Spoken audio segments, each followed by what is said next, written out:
Welcome to Geekazine's virtual conference coverage 2020. All right, we're here with Kingston. I got David here, and we got some new USB options for you guys out there for your at-home experience, traveling, if you're traveling or anything like that. So how's it going, David? It's going good, Jeff. It's good to see you. I mean, it's virtually. We can't see each other in person, but it's awesome to see you. Thank you for having me on. Yeah, not a problem, not a problem. So, tell us what is Kingston working on with data transfer? Yeah, so we have a couple of new USB drives that we've launched in the last couple of weeks. So, everything is kind of steadily, slowly moving towards USB-C. So we've launched a couple of new drives to kind of address that market. Our first drive here is called the Data Traveler Duo. So what this is this is a USB drive that has both a USB Type-C and a USB Type-A port on it. Okay. So that way you can do easy transfers. Most computers now, I think at least the newer ones over the last few years, have both ports on it.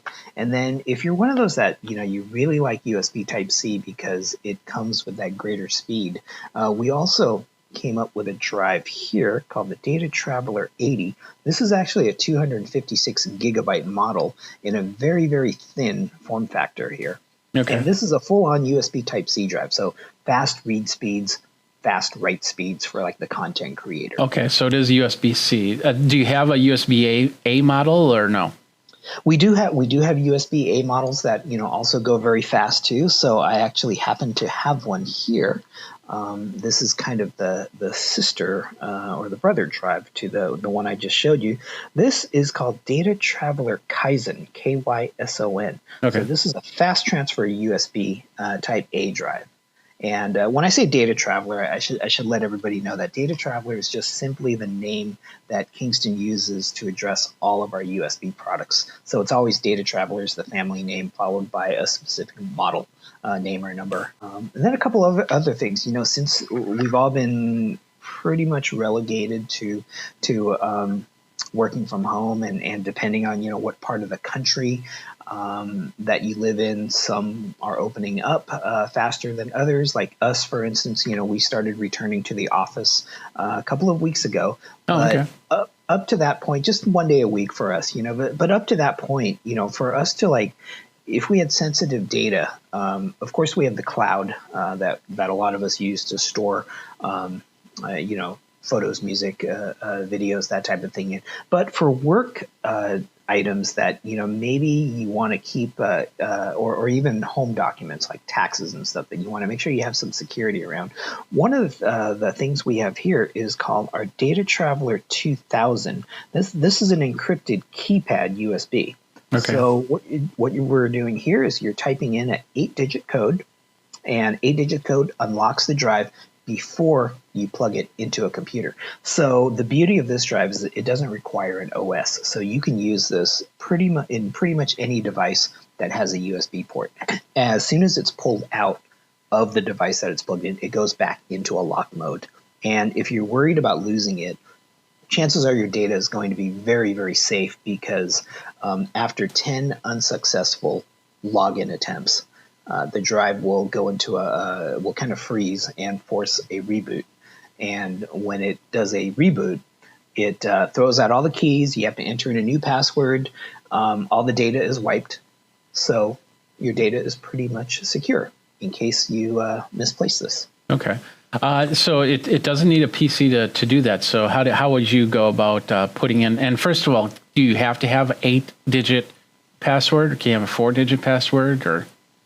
Yeah, so it's actually out of the factory. We do kind of an 8-digit minimum, Okay. because it's you can do a password or passcode, right? So because it's got the letters on the keys, it's kind of the old days of texting on flip phones. Got it. Yeah, hit the button 3 times for the letter T or whatever.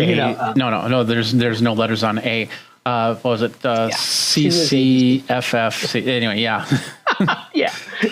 I was really good at actually driving and doing my texting. So I was looking at the road and I was like texting. I'm on my way, and then hit the send, and then I wouldn't even look at the phone.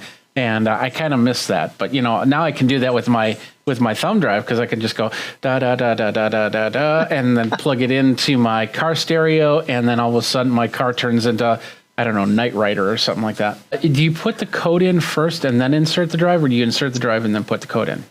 Yeah, that's right. You put in the code first to unlock the drive, and then after it's unlocked, it functions just like any USB. And I'm assuming that it will turn back if you don't insert it into a USB drive after a certain amount of time? So what'll happen is, as long as you have the drive plugged in and you're working to it, it'll stay unlocked. But let's just say, for instance, you're at work, it's plugged in, you're working on it, you get called away to a meeting or something like that, and you accidentally leave it plugged in. Anybody who comes by thinking, hey, this drive is open, it's like as soon as they eject it, they pull it out, it goes into a lock state. Is there any other way that it locks itself, like after an hour's worth of time or something like that?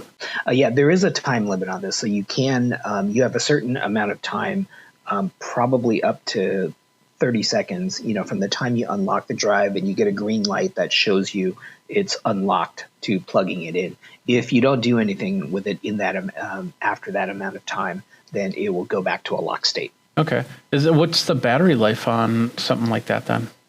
So every time that it's plugged in, it's always charging the battery. So for instance, this unit is actually a brand new unit that I just took out of the packaging yesterday. Okay. And I charged the battery for 30 minutes before I started using it. So all I did was I simply plugged it in and let it sit on my computer for 30 minutes before I unplugged it and entered my own passcode. What happens when the battery, let's say it's just sitting for 6 months and the battery drains? Your data's still safe, right? Yeah, your data's safe because the memory inside here, flash memory is solid state, so it doesn't require power to retain memory. It's non-volatile memory. Yeah. So, memory that goes inside your computer, that's volatile memory. So you cut the power, it loses all the data. Yeah, yeah. All right, cool. Well, let's check out prices of all these cool little items. Or did you have any more items to show? I have one more if you don't mind. Absolutely. I'd like to show you the Kingston Nucleum Hub. So this is a 7-in-1 USB Type-C hub. And what we have here is, especially on MacBooks, MacBook Pros, ever since I think about 2016, 2017, when Mac started going to Type-C ports, you're really limited to buying a couple of different models there. It either has 2 Type-C ports or 2 Type-A. So what we did with Nucleum is if you plug one of these in there, if you take up one of the ports with a Nucleum, we're giving you 7 additional ports to work from and work with. So we've got on both sides here, let's start with the USB Type-A. Okay. There's one on this side and then one on the opposite side. And then we also have additional 2 USB Type-C. One can be for data transfer, one can be for charging. So what you could do, for instance, is you could plug your charging cable into the Nucleum. We also have 2 additional card slots. So we've got a micro SD and an SD card type slot. And then the final thing on this is we have an HDMI connector. Is it a 1080p monitor? Is it a 4K monitor? What? It'll run 1080p. Okay. Yeah, but if you have a laptop that usually has 1 or 2 USB-C ports, usually it's just so they can hook up another monitor to it. So that would be perfect. And a lot of these portable monitors are only going at 1080p right now. Yeah, that's right. That's right. This is, this allows you to give you that functionality when, if you're running an additional monitor out of your Type-C port, then you're going to have to use another slot to run power. That's going to have to be plugged in all the time. All right, let's take a look at some of the price points on some of these items. Sure. Yeah. So for Nucleum, it's between $40 to $50. Okay. For Nucleum, available now. The Data Traveler 2000, our encrypted USB drive, these start at right around $40, and they go from 4 gigabyte all the way to 128 gigabyte. And then for the so it goes up to 128 gigabytes. So what are we talking price wise on the high end? price point on the high, I off the top of my head, I don't know. The best place to go look is wherever your favorite e-tailer, essentially. Yeah, and then for the DT80 here, these start right at about, and also the DT Duo, these start right at about $10, $12. Okay. And what, 4 gigabytes? They start at, I believe these start at actually 32 gigabytes. Okay. And depending on the model, so the DT80, for instance, goes up to 256 gigabyte, and then the new Duo comes in 32 and 64 gig. Okay. And there might be a 128 gig in there too. Okay. And then you have a whole host of other types of USB drives. You've been doing this for a while, so and hard drives, and of course, I have a couple computers with Kingston SSD technology inside running. Mm-hmm. I think this machine that I'm doing this interview on is running the Kingston as the main and secondary drives as well. So lots of cool stuff. Thank you so much. Well, David, thank you very much for your time, and I'm hoping that we're going to get out. We've seen each other at a couple of shows, and hoping to catch up with you at another show in the future. Yeah, look forward to it. I know we've been kind of all stuck at home now for 7-8 months, but the important thing is we're all staying safe, and there will be a time when you and I meet up again. So. Absolutely. All right. Well, thank you very much for your time. Thanks, Jeff. That's another company from the Virtual Conference Coverage 2020 at Geekazine. Since I can't go to the conferences, I'm going to have the vendors come to me. If you're a vendor, if you've got a product that you want to show off, if you've got a service that you want to talk about, let me know. Tweet me over at Geekazine, Think Magazine, Put Into Geek, and let's get on air and talk about it for Geekazine. Don't forget to like, subscribe, comment, and hit that bell notification to let you know when the next video comes out.